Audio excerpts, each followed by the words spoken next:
And tonight, we are going to talk with Jay Weidner. He's a modern day Indiana Jones, a true synchromystic. This guy has been digging deep into the alchemical arts for a long time. He's made numerous films such as Kubrick's Odyssey 1 and 2, and 3 will be coming, Time Wave 2013, Infinity, The Ultimate Trip, and well, we got more coming. Disclosure, we'll talk about that a little bit. Jay, welcome to the show. Hey, Freeman, it's great to be here. It's fantastic having you. You're definitely one person that I have been dying to really get on this show. You and I did a show together on the decompression session, and I mean, we were just like brothers in that story. Yeah, I remember it well. So I thought we'd branch off a little bit from pulling you into Kubrick and into movies and get deeper into the alchemy, because this show has really been a consistent one that's seeking this understanding of magic. I've been deciphering a lot of this stuff, but truth be known, I don't really understand magic. I don't either. I mean, I understand what they're doing. I don't practice magic, at least as far as I know. I've been told that my philosophy of life, though, is a magical philosophy. However, I just do it because it's how I surf the reality around me better. So, if it's some people want to call that magic, then so be it. But I don't practice a kind of purposeful or intentional magic in any way. However, I understand the I guess you might call it the physics behind ritual magic and what they're attempting to do. And it's really what they're attempting to do is, in one way or another, to capture someone else's chi or ki, however you want to pronounce it, which is their life energy, and then extract it and then devour it in a way, and make themselves more strong. And the one of the ways that I think L. Frank Baum shows it best in his Oz series, one of the ways that the guys at the very top, I mean the people that are at the very top, not the very top of the hierarchy, but the managers. One of the ways that they like to extract it is by having the masses living their dream. In other words, they have created a reality in which we are living their wet dream. And so everything we're doing is in a way creating a vortex of negative chi against us, sucking it off, keeping us kind of in a perpetual daze, which is why most of the people around us, frustratingly so, are asleep. Even people who tell you they're awake are most likely still asleep. And so it becomes extremely frustrating to watch the masses caught in the sorcery of the masters of the universe, or whatever they are. And so I have tried in my own way, I know you have in your own way, to create media which looks like the same media that they're creating, using the same techniques that they use, but to cause the opposite effect, which is to like a Zen koan, to wake your ass up in a flash. And it depends on which weapon you use to wake them up. Sometimes it's 911, sometimes it's Zen meditation, sometimes it's symbols. Everybody has a different way of languaging it so that they get it. And as my old friend Terence McKenna used to say, the person who articulates the answers correctly, around this time period in 2012, the person who can articulate the problems and the answers in the most articulate manner will be the one who wins the argument and pushes the culture towards that point of view. And right now you can see that happening. The entire facade of the money supply, and we now know that the bankers have been destroying us. We know we can follow the smoking. We can follow the smoke from the gun and see who did it. We really pretty much know who did 9/11. Actually, if you really think about it, we know why they did it. So we look at all these things and we say to ourselves, it really isn't all that difficult to see what's going on here. And that is the problem that we face, and it's probably the number one problem we face, and people should understand that there will be no spiritual enlightenment, no crushing of the Iron Age, no Golden Age, no anything. Even if we discover alchemy, the secret of alchemy, which we may be on the edge of discovering, none of that's going to matter unless we get rid of the criminal corporate cabal that's ruling our world, and possibly the hidden masters behind that. And I don't know how we're going to do that, but I know that is the most important thing that we face as a species, because we will be wiped off the face of the earth, I believe, if we don't do something about it soon. Yeah, I promote quit your job, save the world, and people don't. Exactly. That's exactly right. We have to just completely just get out of the trap that they've created, and until we do, we're going to be their slaves. We are their slaves. There is a way out. There's a freedom that still exists, especially in the United States. But how long that even lasts is up for grabs. I think we're right on the precipice of a mighty big strangeness, and I don't know what that strangeness is. It may be Fukushima, maybe already upon us. I don't know.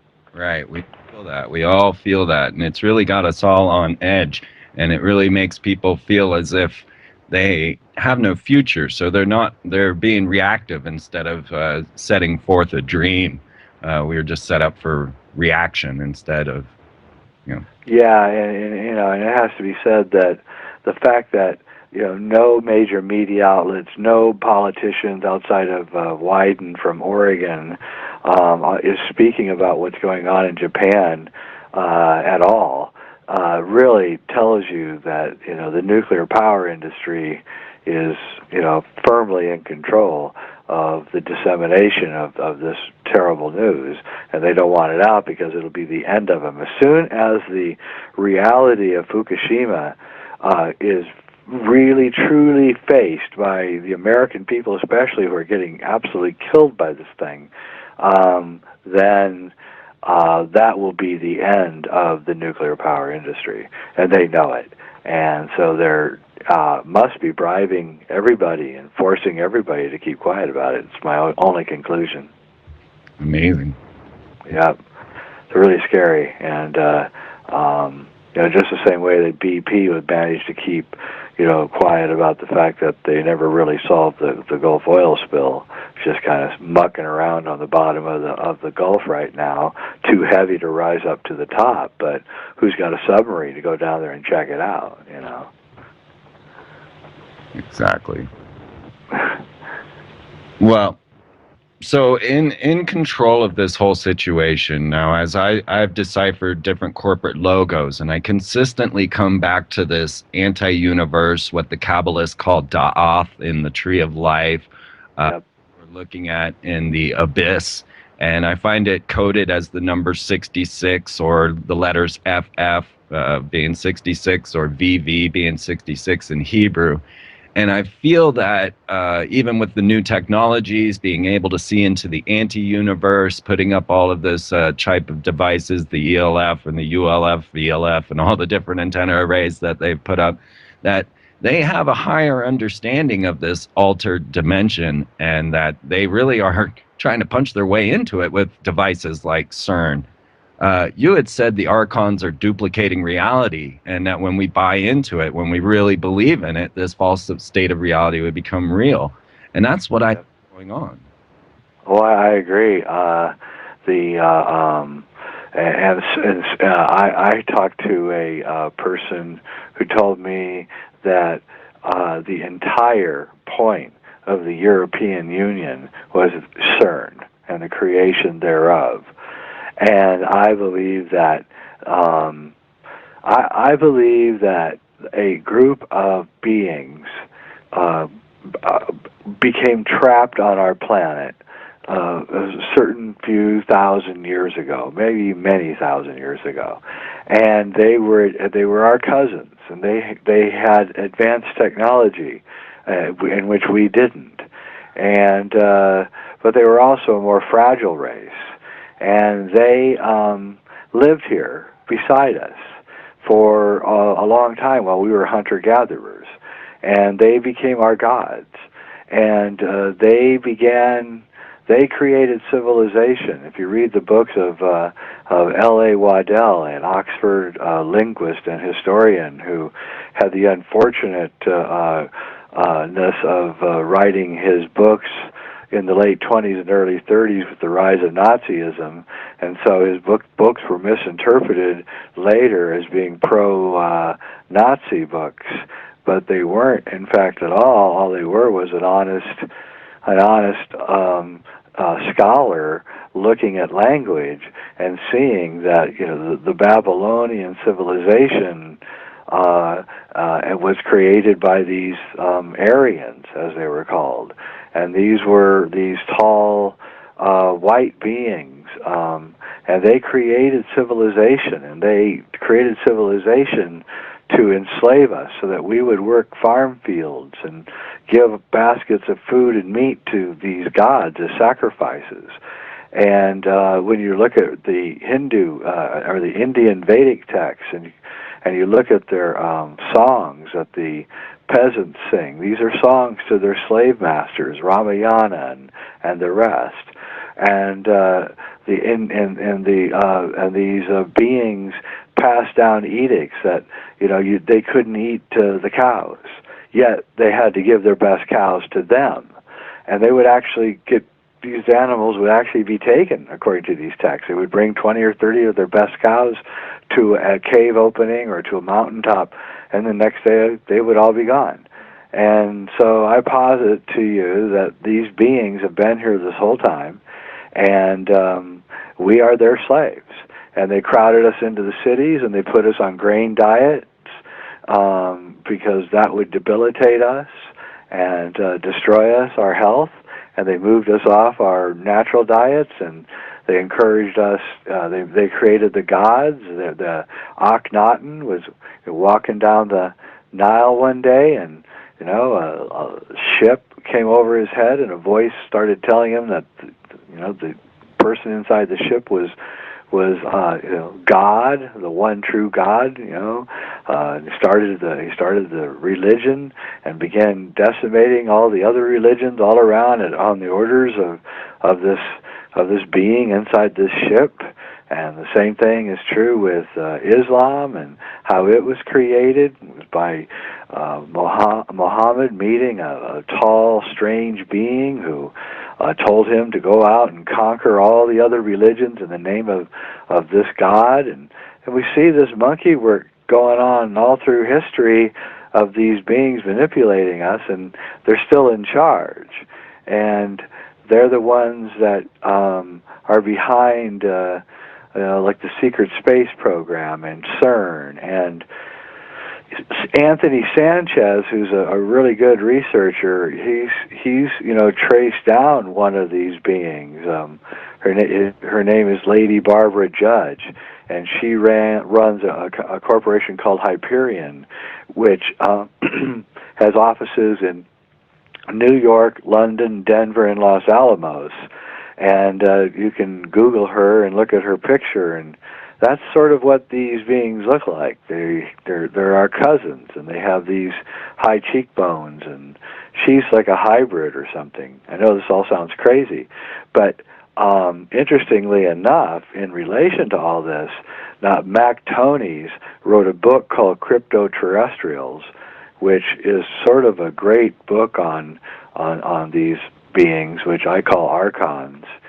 And Anthony Sanchez was at Dulce trying to find the opening into the base underneath Dulce, and he was fairly successful, and then he was poisoned by a woman in a restaurant who also had this very similar look to these beings. And finally, I wish that I could show you, but I will probably be putting this up on my website soon enough, and maybe I'll talk about it at ConspiracyCon. But there's a new mural at Denver Airport, and it's down on as you enter on the south side. As you enter into the train to go to the gates A, B, and C, there's a new mural there. It just came up within the last year, and it's a mural of three beings who look exactly like these beings. And there it is at Denver Airport. And so these beings are called the Archons. In the Nag Hammadi, they're talked about them quite openly, and they warn that they are imitators of reality and that they are imitating themselves as our gods. And it may even be that the story of Jesus is not the story that we think it is. It's actually the story of a guy who came out of a Gnostic school, which the Essenes, which taught about the dangers of these archons, and he recognized that the archons had taken over their holy temple and turned it into a money den, which is exactly what the archons would do: is take something sacred and turn it into something profane, like a bank. And he threw them out, recognized that they were the archons, and they crucified his ass for it. And it was a minor rebellion, I might suggest, against these beings. And these beings are working with who the people I call the managers, who are the people that we know about, the bankers that we know about, Goldman Sachs and stuff. And that's the avenue that they use to move things around in a kind of a collective directorship, where a small group of people, of 60 or 70 guys, mostly guys, sit on all the boards of all the major corporations. And that's how they direct reality. And they push it, and they're pushing it towards this slavery of our race, so that we never find out that we have these slave masters who are not bad people per se, or bad beings, I don't think, per se, but they don't want, they don't like to work, and they don't want us to ever work our way out of the difficulties that we as a species face, which are mostly caused by them. I know this all sounds crazy, but that's just my opinion. You also said that they were jealous of us because they didn't have the type of soul essence that we have. That's right, and they're seeking, actually, they're doing experiments, and have been for a long time, according to like Jacques Vallée, of doing some kind of perfecting of themselves through us. And this is what the abductions, which go all the way back to Ireland and Sweden and the Finnish myths, and these have been going on for a long time. Andrew Collins wrote a whole book about it called "From the Ashes of Angels," and you can see, there's a genetic type, and it's mixed into the human race. It's not just in the white people. There's black people that have this same genetic type, and Chinese people and Native Americans, and it's a type, and because there's been a kind of intermixing going on, and also people who have escaped from these places that they've been taken, and this race is extremely advanced and extremely powerful, and they use deception as their main weapon against us. But there may be like some kind of counter force going on right now within maybe possibly the military or a military. I was wondering if you wanted to get a little bit into Sophia Smallstorm's theories, just in honor of her getting me to ConspiracyCon, and talk a little bit about Homo evolutus and chemtrails with nanotechnology. Are you into that? Yeah, I found her. I saw her lecture from last year on YouTube, actually, and was quite blown away by it. And I would say that she's a lot closer to the truth about chemtrails than probably anybody else, unfortunately, because what she has to offer is not exactly a very comforting scenario. So, but basically, the theory is, for those of you who don't know, and I hope don't mangle her theory too much, is that certain forces within the powers that be are placing things inside the chemtrails which are causing the human race to evolve to into something that they desire. Instead of it being a natural thing, it will be what they call transhumanism, or based more or less on the works of Ray Kurzweil. And it's really, really quite frightening, but it certainly would explain a lot of the automatons that are walking around the streets of America. Yeah, it really would, and it would explain my clogged sinuses pretty well. Yeah, right. It's nasty. And another interesting thing is that, which I don't think she touches on, but it's something that I've thought about, which is we know that one of the major ingredients in these chemtrails is a byproduct of aluminum sulfate. And what's interesting is that the etheric field, and certain experiments with etheric fields shows that like take people that wear aluminum foil hats, well, they really are feeling a kind of a subtle effect, and that the etheric field cannot really penetrate through aluminum. So people who are extremely sensitive to the ether and the etheric fields, which are really the driving vorticular forces of the universe, the secret physics that they don't want us to know about. So people, we have this aluminum foil, tin foil hat. People are supposed to be crazy. Well, maybe they're not so crazy. But more importantly, spraying aluminum in the air. If say there were if say time and space, according to this higher and secret physics, is really controlled by the vortices that are created by rotating bodies like the Earth, then and we knew that aluminum actually made you impervious to these higher dimensional flows that are going through all of life. And if that higher dimensional flow was beginning to alter because of just certain possible regular physics and circular dynamics and cycle dynamics, then possibly it could be suggested that as the vibe changed and got higher, that people would begin waking up, and possibly this is what is really being predicted by the Mayan calendar and the Cross of Hendy and a lot of other things.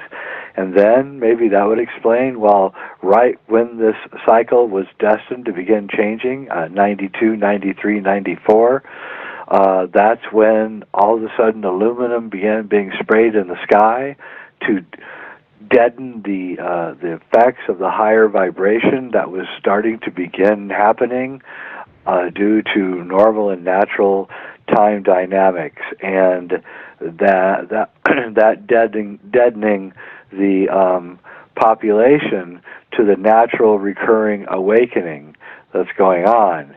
An interesting thing about people who are awake is they almost inevitably have a good diet. And exercise regime. And people who are not awake, they can also have a good diet. So the diet itself does not prescribe people who are awake, but people who are awake generally have a good diet. You can have a good diet and be totally asleep, though. And so it has something to do with what you're taking in and how you're treating your body, and this has a lot to do with the wakening up process, stopping stopping in the moment and really feeling the the opening of the vibrational forces all around us, which really are waking us up. And possibly that's why you have to go up to a high mountain really to feel these things, because the lower vibrational forces are down below you, and maybe that's why Zen masters meditate on mountaintops and things. But these are the kinds of things that I think are going on with chemtrails, including everything that Sophia Smallstorm is saying about them, which I find her theories really amazing and astounding, actually. I think she's doing great work. We need more people like her. We're the ones who have to solve the major problems, like get rid of this corporate criminal cabal. And we're the ones who have got the tools finally to figure out the problems and solve them. And we are maturing as a species right now because of the internet. And the ones that we call awake are actually what we might call the first adults, the first human adults.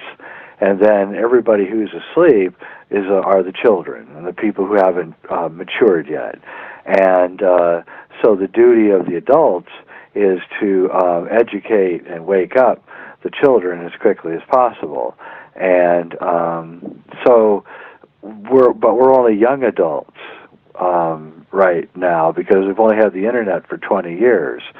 So we're woken up and we see the problem, but the solution still slightly eludes us. But now that will, post-2012, the solution will become apparent, and we can see that one of the main solutions is to have a different kind of money system, and once we cut the big money out of the system, and you don't get $50 million to play baseball for 5 months because we cut the big bucks out of the system, then some kind of equity will come back into the system, and we will have a lot more wealth on a personal level than we've had before.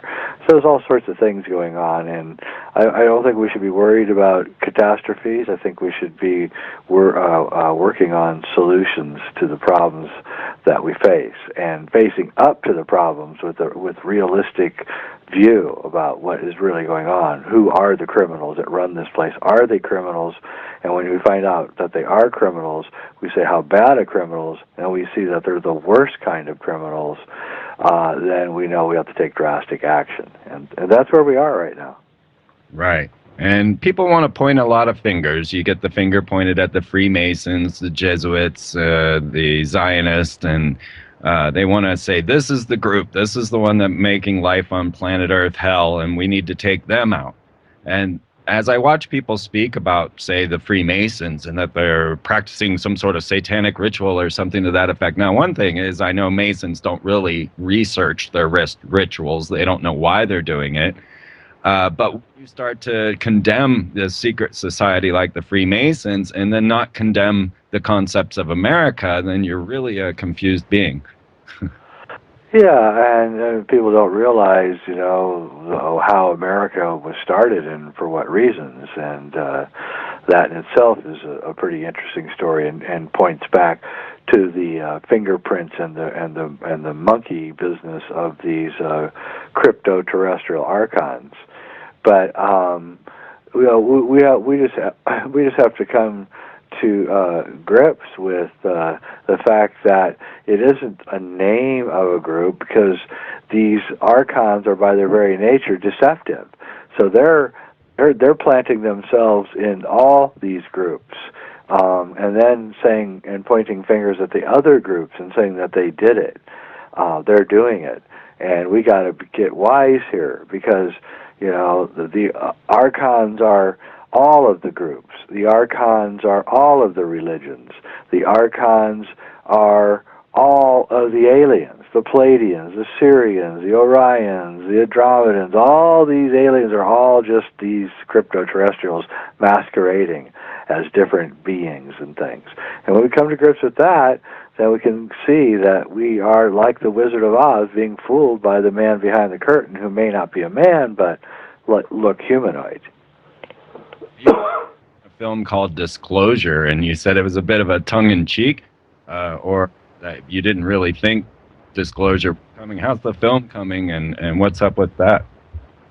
I feel sorry for anyone who thinks that there's going to be a true disclosure by the government, because that's like completely ludicrous. That will never happen. If they did do it, it would be a lie. I don't really believe in messiahs and people coming to save us. I think that's another one of the Archon tricks. And so when I hear people like David Wilcock telling me that there's going to be a disclosure by the government, I'm like, this is the government that did 9/11, and the same government did Iran-Contra, got in Afghanistan and Iraq and Vietnam and Watergate, and I don't think so. I don't think I want to believe anything that this government tells me in any way, shape, or form. They need to do about 50 years of not lying to me before I'll begin believing them on something as important as what they say is disclosure. But we can look at what's going on in New Mexico and some of Anthony Sanchez's work and the Hyperion Corporation, and we can see that there's some kind of technology transfers going on between something and corporations, which are then being used in secret weapons and in space programs, and I think that's where the real money is right now. The real importance of CERN, which is obviously they're messing with time, and they're trying to burn a wormhole through time somehow. Time is like a vortex, and we're spinning towards the tip of the vortex, like the tip of a tornado, and that is the Iron Age, when the spins on this tip of this vortex are so fast and so tight that they harden into reality, just like the tip of a tornado hardens into the strength of a diamond or steel, and it can rip apart buildings and things, and it's just spinning air. Well, that's what time is, and that's what the yugas are, and we're in the period right now where time is spinning so fast that this singularity can be allowed. Let's talk a little bit about the elite and their lifestyles, if you would.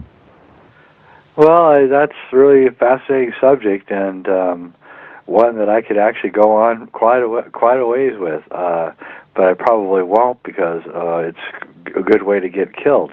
But I think you have to understand that, first off, sex and sex magic is the number one diet of the elites, and you are an elitist. In some ways, is defined by your proclivities in a sexual manner, and so Hollywood and politics are really the same kind of playground or sandbox for the elite, and they both have these same attitudes towards sex and power. Attitudes that the rest of us really don't have. And they believe, and perhaps with good reason, that it's possible to suck the chi, or the life energy, out of people through sex magic or through sacrifice, human and or animal. And whether this is true or not, I don't know, but I've seen these people, and I know they believe it, and so therefore they practice it. And so it's really, when you get in deep, it's really, really creepy. It's probably the creepiest thing I've ever seen. And I can say without a doubt, and that some of the biggest names in Hollywood are active, dare I say, pedophiles. and they names that everyone would know, and their fingerprints of their proclivities are all over their films. So if you want to know who it is, go watch their films, and you'll see. And that's all I can say, and I don't want to say any more. But Corey Feldman came out about a year ago and talked about what goes on in Hollywood and how he was treated, how his best friend was treated, who is now dead. And you can look and see, who these people were dealing with and who and what is going on. And it's quite terrifying. And Stanley Kubrick knew about this, and was really trying to tell us about it in several of his films, but mostly in what I would have been his last film, AI, which was taken and done by, redone and all the good stuff taken out, and Eyes Wide Shut, of course, which was also his only film that, outside of Spartacus, that was really edited by someone else, whoever that was, we don't know. But some hack working for Warner Brothers, no doubt, slashed through the film and cut it to ribbons and removed all the good stuff. So, these guys at the top are not like us, and they have extremely perverse proclivities, which is why they've been chosen. You have to understand that. That's why. That's actually the thing on their resume which makes them qualified to be in power, is the fact that they're easily compromisable. And that's part of how the system works. And that's something we have to come to understand. If somebody's in power, they're running a major newspaper, if they're running if they're a presidential, if they're in the presidency, in the Oval Office, or they're in the military, high up in the military, they've been compromised. You don't get there without it. And you can see that, people like Glenn Beck and Rush Limbaugh and Sean Hannity, who all have big-time radio programs, if you look, they exactly have the same point of view as to regards to foreign policy. No matter how harebrained those ideas are, they have them, and that means they've been compromised, and they know where they toe the line, which is a neocon point of view. And you go and you look at Obama, and again you see him towing the line on the neocon point of view, even though he runs against that point of view. And it's just the only thing missing are the strings dangling from the arms. Well, a friend of the show, Frater X, who is a Freemason and a member of 9 esoteric orders, managed to send you a question for the show, even though he's live right now as well over on American for being able to work 2 shows at once. He wanted me to ask you if you could elaborate on the strange little cabal of people that Kubrick hung with in the early 60s that included people like Arthur C. Clarke or MI5 affiliates, or even Anthony Burgess, the author of Clockwork Orange. Oh yeah, he was in the big stew there in London of all sorts of interesting people, primarily Arthur C. Clarke, of course, and he was starting to write, or at least talk about the beginnings of 2001: A Space Odyssey, and Arthur was involved with bringing in a lot of the Germans and over into Hermann Oberth, and a lot of others were helped by Arthur into the NASA program, and also he was hanging out with now I'm going to forget his name, the author of I, Claudius, Robert Graves, and a lot of other people, and he was picking up a lot of stuff, and he had a high IQ, and he was fascinated with Nazi technology, and ordered like blueprints of Nazi aircraft and things, and was completely fascinated with everything about Germany and the Nazis.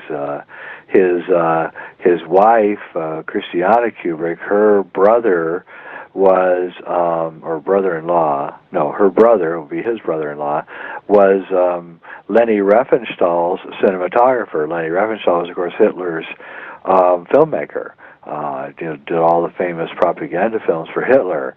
And the family that she was from, Christiana Kubrick, were the Harlans, who were a big upper crust Freemasonic family from Germany, upper crust of royalty almost, and they, were pro-German and pro-Nazi, and so you see this stew going on, and you realize that if there was this other physics that Joseph Farrell talks about, that the Nazis had discovered or rediscovered or had been given to them by these crypto-terrestrial archons, and this was the real physics, and Einstein's physics are a dodge, which is what I believe, so that we'll never ever wake up to what's really going on here. And then we can begin to see that he was figuring this out, that he was there at the beginning of this breakaway civilization, as Richard Dolan, the UFO investigator, calls it. That what if, somebody in the 40s discovered a type of physics that allowed them almost unequal access to dimensional time travel and energy, and they kept it secret. What would happen? And what would happen is we'd have a breakaway civilization. And that is exactly what we have. And this breakaway civilization are these crypto-terrestrials at the head of it, in an alliance with these occult Germans, Nazis, and managed by the Zionists. And that's kind of the story in a nutshell. I hear you on that. And the Jesuits are in there too. They're not going to get away with it. But the Freemasons, they're that's just a way to pick up people and check them out and see who's got the qualities. In other words, are they compromisable in order to be passed up the chain? So when Bill Clinton thanks the Freemasons for teaching him everything that he knows, then you know where he came from. And I guarantee you that, someday, soon maybe, we're going to find out that Barack Obama is in maybe the Black Freemasons or the Freemasons of Illinois, or I think you'll find that out eventually. It takes a long time for us to find it out, that's all. Right. And they did hold the first ever Freemasonic inaugural ball for Barack Obama after he forgot to bring his Bible to his That's right. And he didn't. For that. You got it. That was a Freemasonic swearing in, a real one down there in the basement that day. It's such a strange planet. We definitely it is. Calls in the next half hour. If you guys want to phone in, it's 512-904-8014 or toll free 866-841-1065. You can find these numbers on oraclebroadcasting.com or over on freemantv.com under Listen Live, or it's the free zone now. Okay, well, in this breakaway society and the ideas that are going on with that, then we have these great shows that are being put on for us, these great plays. And I am one that really always believed that there was a Space Force influence on 9/11. When I see that building pulverized, I don't see demolition. I see space-based weaponry. I see particle weaponry, something of that effect. But you're tearing apart 9/11, and you're going to drop a couple of bombs at the Conspiracy Con this next weekend. I wonder if you want to get a little into 9/11 before your big presentation at Conspiracy Con. Well, I'm not really a 9/11 theorist or anything. I of course been very suspicious of the whole thing from the beginning because there's so many holes in it, and there's nothing I hate worse than a bad conspiracy theory, which is what it is, at least the government's version. But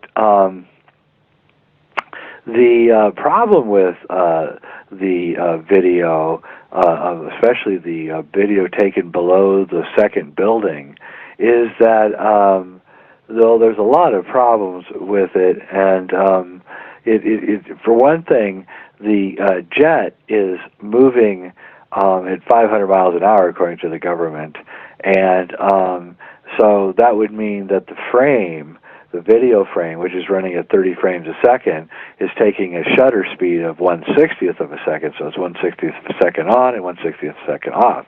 So that means that the plane in a single frame has traveled whatever distance it would be traveling in 1/60th of a second.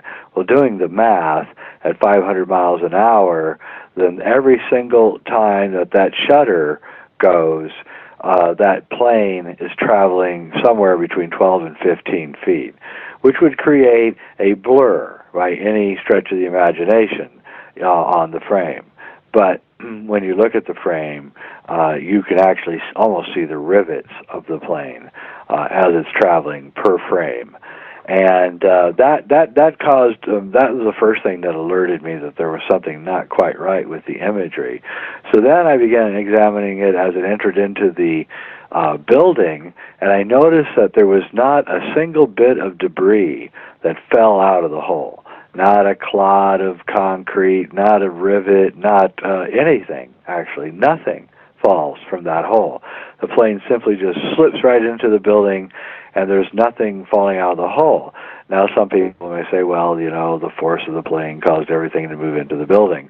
And that actually is exactly the opposite of what would happen, because a plane traveling at that kind of speed, and it's well known in aviation, creates a tailwind, a 500-mile-an-hour spinning vortex tailwind, which continues on after the plane has passed for up to 2 minutes.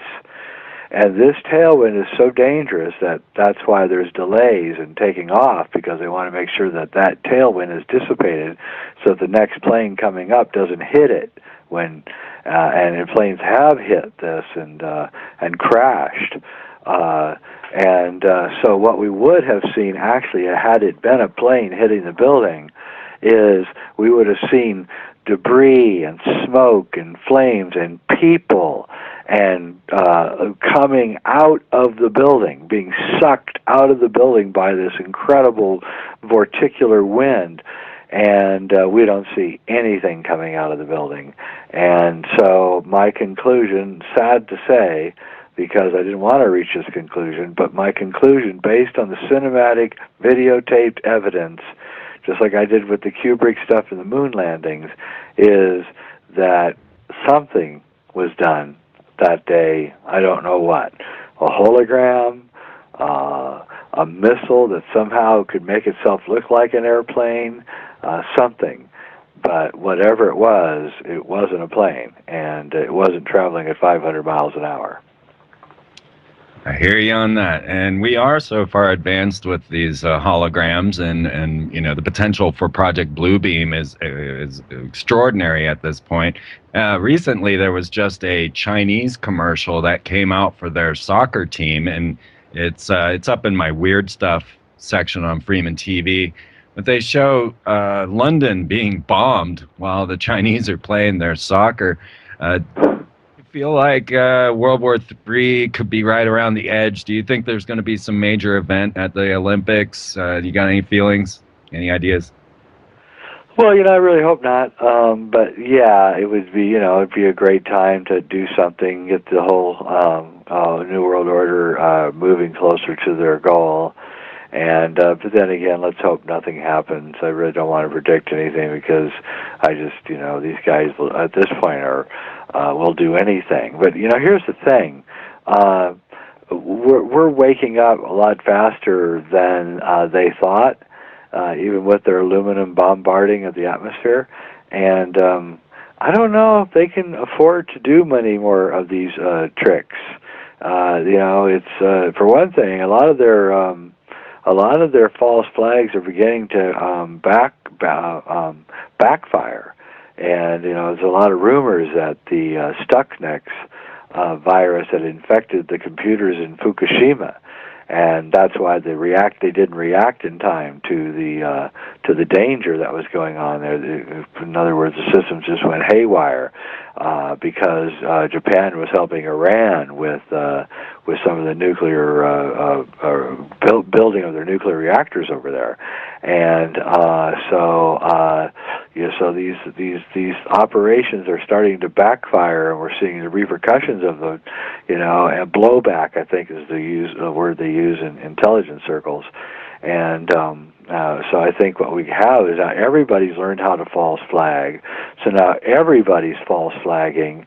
And so what happens in a world where everybody is doing a false flag, and the answer is you have blowback after blowback after blowback, increasing the chaos, increasing the chance for something to really go wrong.